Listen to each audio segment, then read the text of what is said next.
The chair recognizes the gentleman from Nevada, Mr. Horsford, for 5 minutes. Thank you, Mr. Speaker. Right now, thousands of Nevadans have the full-time job of looking for work. And it's gotten worse for many since December 28th of last year, when emergency unemployment insurance benefits for many expired.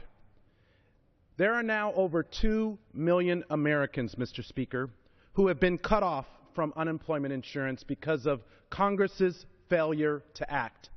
That includes 26,023 Nevadans. These are not numbers, they're real people.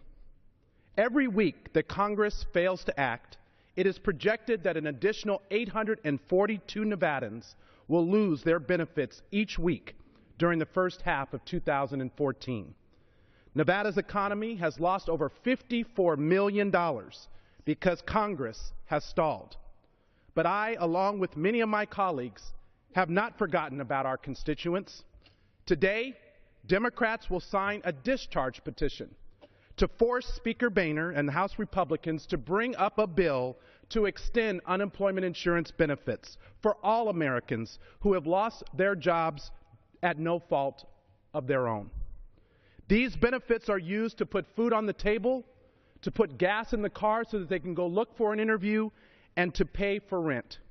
Extending these unemployment benefits used to be bipartisan. On December 14, 2002, in his weekly radio address, then President George W. Bush scolded Congress, saying, and I quote, "No final bill was sent to me extending unemployment benefits for about 750,000 Americans whose benefits will expire on December 28th. He went on to say, "These Americans rely on their unemployment benefits to pay for the mortgage or rent, for food and other critical bills. They need our assistance in these difficult times, and we cannot let them down." The unemployment rate in December 2002, it had just hit 6%. Congress then extended unemployment benefits by a vote of 416 to 4. If it was an emergency then, it's an emergency now. And it's time to do the right thing and extend unemployment insurance benefits for Americans. It's an emergency for my constituents, like Alfredine, who I met at a local workforce connection center as she searched for work.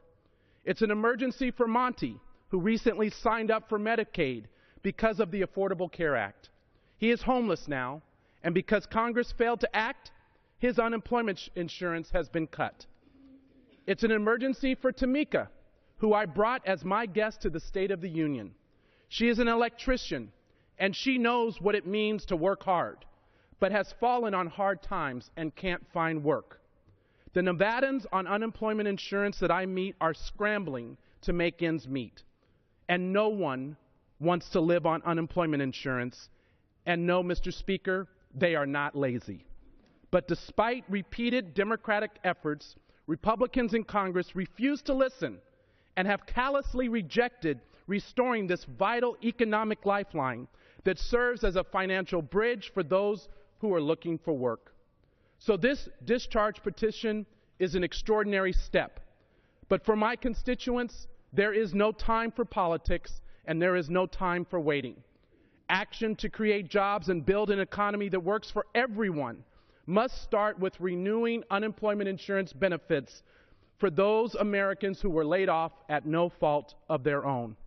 It's time to extend unemployment insurance now, and I encourage the Speaker, after this discharge petition is signed by members, to bring up a vote so that we can provide this important lifeline to 2 million Americans, 26,000 Nevadans, families, and veterans who desperately need this benefit. I yield back my time.